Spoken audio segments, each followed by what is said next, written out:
Nombor 8 adalah business dropship. Kalau korang business, cari order, orang post. Kenapa business dropship ni berisiko untuk rugi? Sebab pesaing besar.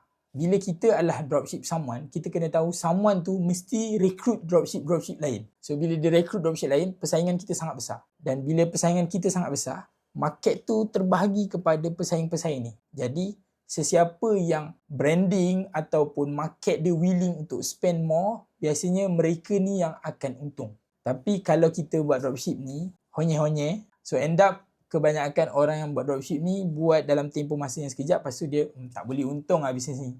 Sebenarnya dia yang tersalah pilih game, bersaing dalam persaingan yang willing untuk buat lebih daripada dia.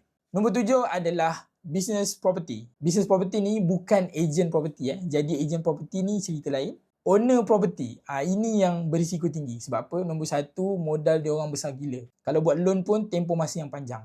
Tapi bila dah terbeli property, tiba-tiba tak ada demand. Market price tu orang tak nak beli, orang tak nak sewa dekat situ. So, bila kita desperate, kita start turun harga. End up kita menanggung kerugian. Banyak orang, dia terugi sebab dia banyak dengar cakap orang. Orang ni cakap macam ni, betul lah, beli. End up kita yang experience kerugian.